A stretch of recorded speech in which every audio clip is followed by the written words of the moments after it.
Bienvenue au module 7 du MOOC Concevoir et encadrer un module de cours à distance. Le module 7 porte sur l'évaluation des apprentissages et la rétroaction. Dans ce module-ci, on adopte une perspective qui vise à faire en sorte qu'on regarde comment évaluer les apprentissages dans la perspective de soutenir l'apprentissage des apprenants. Alors oui, l'évaluation des apprentissages, ça sert à attester des connaissances et des compétences développées, et il y a des enjeux particuliers en formation à distance, mais ça sert aussi à donner de la rétroaction. Donc, on peut distinguer entre évaluation formative et évaluation sommative. Donc, on va se poser la question quand et comment est-ce qu'on doit donner de la rétroaction aux apprenants pour soutenir leur apprentissage.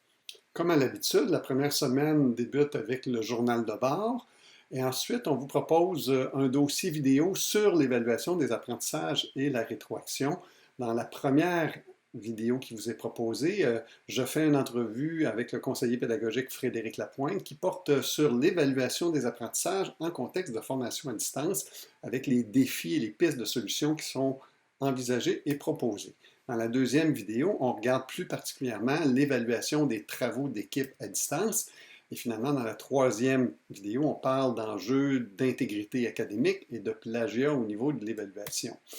La quatrième vidéo porte sur l'évaluation par les pairs. Elle a été produite par André Laflamme, conseiller pédagogique au CPU. Par la suite, on vous propose un petit dossier de lecture où on vous présente tout d'abord une collection de vidéos qui ont été sélectionnées par le CAPRES, ensuite une infographie produite par HEC Montréal et finalement quelques suggestions ou quelques directives sur comment écrire de bonnes questions pour les examens ou les quiz à choix multiples qui ont été élaborés par le Vancouver Island University. Dans la deuxième semaine de ce module, on vous offre tout un tas de ressources supplémentaires qui vont vous aider à envisager comment donner de la rétroaction à vos apprenants et comment faire les évaluations.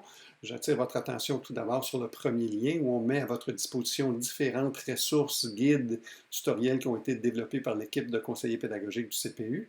J'attire votre attention aussi sur les ressources qui concernent les techniques de rétroaction en classe et finalement sur les examens collaboratifs ou les two-stage exams, une page web qui a été mise sur pied par nos amis et collègues du regroupement Salties.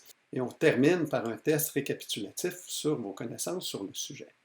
Alors, bon visionnement et bon travail!